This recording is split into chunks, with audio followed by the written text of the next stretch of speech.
우리가 요즘 가는 극장들 정말 화려하고 멋지죠? 근데 그 웅장한 막이나 편안한 객석, 심지어는 통로의 넓이 하나하나까지 사실 그냥 만들어진 게 아닙니다. 모든 것엔 피로 쓰인 역사가 바로 안전이라는 이름에 보이지 않는 설계도가 숨어 있거든요.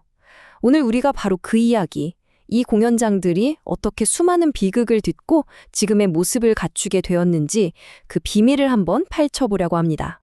자, 이 숫자부터 한번 보시죠. 1100. 이게 뭘 의미하는 숫자일까요?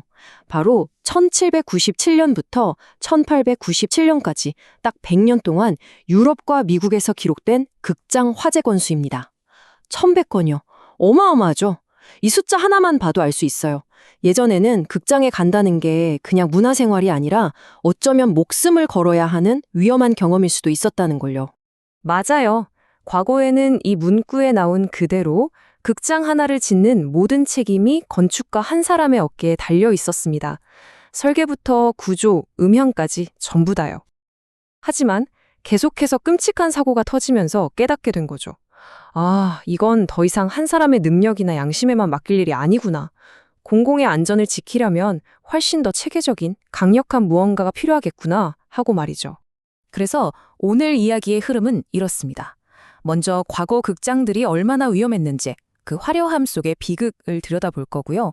그러다 어떻게 안전 규정이 탄생하게 됐는지 살펴볼 겁니다. 그리고 가장 중요한 원칙인 무대와 객석의 분리, 또 관객의 탈출 계획에 대해 자세히 알아본 뒤에 마지막으로 오늘날 이 규정을 적용하는 게 현실적으로 어떤 어려움이 있는지, 또 안전과 예술 사이에서 어떻게 균형을 잡고 있는지까지 짚어보겠습니다. 자, 시간을 좀 거슬러 올라가서 18세기, 19세기 극장을 상상해 보세요.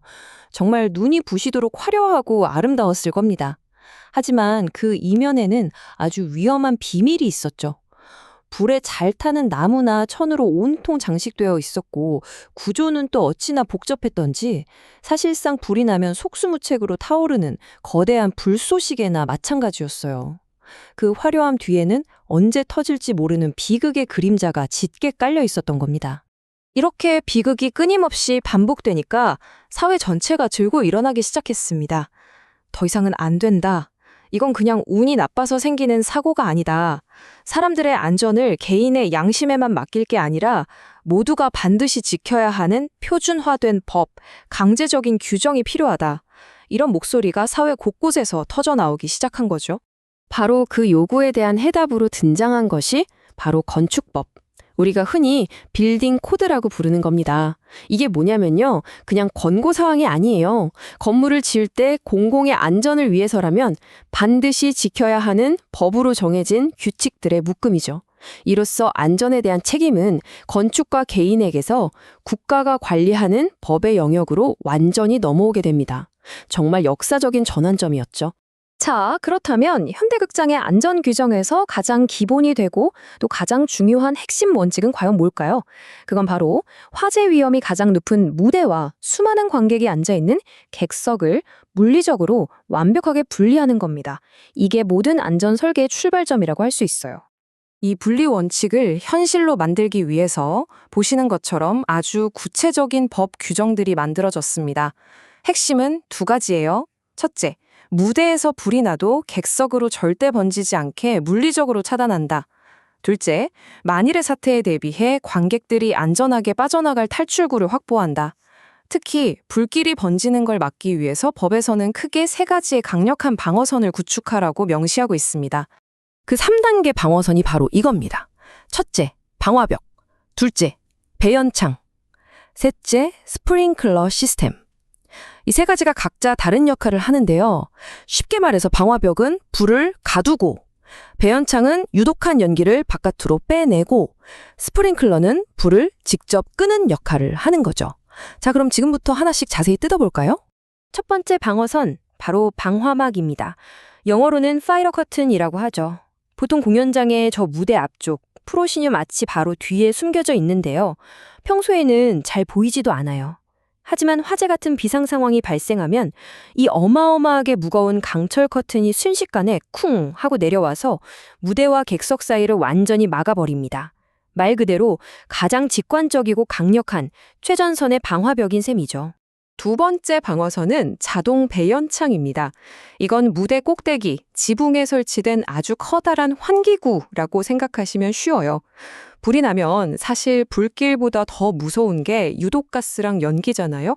이 배연창은 화재 시 자동으로 활짝 열려서 그 모든 연기와 뜨거운 열기를 마치 굴뚝처럼 건물 위로 쑥 뽑아내버립니다. 만약 이게 없다면 상상만 해도 끔찍하죠. 그 모든 유독가스가 전부 객석으로 밀려 들어오게 될 테니까요. 그리고 마지막 세 번째 방어선, 우리에게도 익숙한 스프링클러 시스템입니다. 무대 천장에 거미줄처럼 촘촘하게 설치된 이 장치들은요, 불길을 그냥 막거나 연기를 빼내는 수준이 아니라 아예 초기에 박살 내버리는 가장 적극적인 방어 시스템입니다. 화재를 감지하는 순간 즉시 물을 세차게 뿌려서 불이 더 크게 번지기 전에 꺼버리는 거죠. 자, 이렇게 무대에서 난 불을 3단계에 걸쳐 막아내는 것도 물론 중요합니다. 그런데 이것만으로는 부족하죠. 동시에 해결해야 할 또 하나의 핵심 과제가 남아 있습니다. 바로 객석에 있는 모든 관객, 한 사람 한 사람이 1분 1초가 급한 상황에서 신속하고 또 안전하게 건물 밖으로 빠져나갈 수 있도록 명확한 탈출 계획을 만들어두는 겁니다. 그래서 관객의 안전한 탈출을 위한 규정들은요, 들여다보면 정말 혀를 내두를 정도로 세밀하고 꼼꼼합니다. 지금 보시는 이런 설계도처럼 건축법은 관객들이 앉는 좌석 사이의 간격은 몇 센티미터 이상이어야 하는지, 사람들이 지나다니는 통로의 최소 폭은 얼마인지, 비상구는 어디에 몇 개를 설치해야 하는지까지 관객의 동선이 닿는 모든 공간을 아주 치밀하게 규제하고 있어요. 예를 들어볼까요? 객석 통로. 그냥 편하게 다니라고 넓게 만드는 게 아닙니다. 유사시에 수백 명이 한꺼번에 대피해야 할 생명의 길이 되기 때문에 법으로 최소 폭이 정해져 있는 거예요. 비상구의 수나 위치도 마찬가지입니다. 가장 구석진 자리에 앉은 사람이라도 최단 시간 내내 비상구에 도달할 수 있도록 전부 계산해서 배치하는 거죠. 이 모든 게 결국 혼란 없이 최대한 빨리 모두를 대피시키기 위한 과학적인 설계인 겁니다.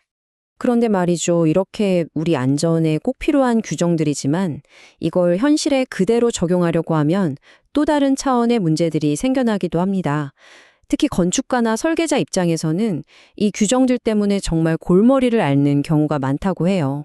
바로 이 지점에서 아주 큰 딜레마가 생기는 겁니다. 자, 왼쪽을 보세요. 이 법을 만든 근본적인 정신, 그 취지는 분명 모두의 안전을 지키자는 숭고한 목표입니다. 누구도 반대할 수 없죠. 하지만 오른쪽처럼 현실에서는 그 정신보다는 그냥 법 조항 그 자체에만 얽매이는 경직된 해석에 앞설 때가 많다는 겁니다. 그러다 보면 더 창의적이거나 혹은 더 합리적인 설계가 가능한데도 규정에 없으니까 안 된다는 식의 관료적인 장벽에 부딪히게 되는 거죠. 그래서 오늘날의 극장 건축가는 단순히 아름다운 공간을 디자인하는 예술가 그 이상의 역할을 해야 합니다. 한쪽에는 안전이라는 절대 양보할 수 없는 법적 요구가 있고 다른 한쪽에는 한정된 예산과 자신의 예술적인 비전이 있죠. 이 세 가지 사이에서 아슬아슬하게 줄을 타면서 최적의 균형점을 찾아내는 아주 고도의 중재자가 되어야만 하는 겁니다.